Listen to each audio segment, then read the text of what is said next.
બીજું ક્ષેત્ર છે work life balance. You are not the office that you are holding. You are not the visiting card that is in your pocket. You are not the car that you are driving. You are not the branded clothes that you are wearing. You are first a human being and then a professional. Right or wrong?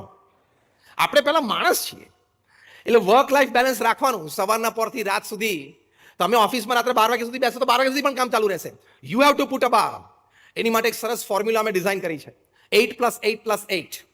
આપણી પાસે 24 કલાક છે, એને 8+8+8માં વિભાજિત કરવાનું. First 8 hours honest ethical hard work at your work place.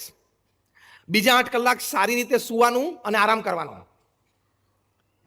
કારણ કે આખી દુનિયાની જવાબદારી આપણા ક્ષેત્રની નથી.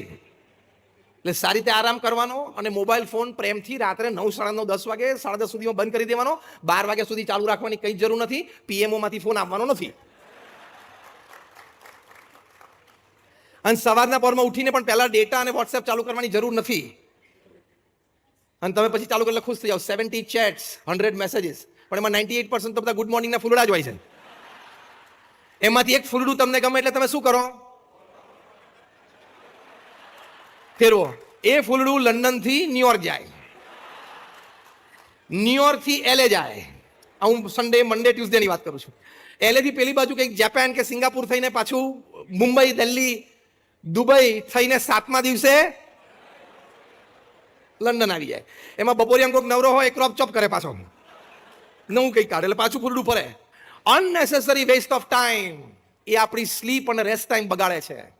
These gadgets are made to serve you. The reverse has happened. We have become the slaves of these gadgets. Time, screen time control કરવો જ પડે. કેમ કંટ્રોલ કરવો પડે? એમાંથી સ્ટ્રેસ જન્મે છે. કેમ, કેવી રીતે જન્મે છે? સ્ક્રીન ટાઈમ ઉપર કંટ્રોલ ના હોય એટલે તમારું વર્કમાં કોન્સન્ટ્રેશન ના આવે.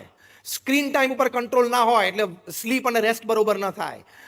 સ્ક્રીન ટાઈમ ઉપર કંટ્રોલ ના હોય એટલે ફેમિલી ટાઈમ તમે ના આપી શકો, એટલે પાછો સ્ટ્રેસ આ ત્રણેય જગ્યાથી ઉદ્ભવ થશે.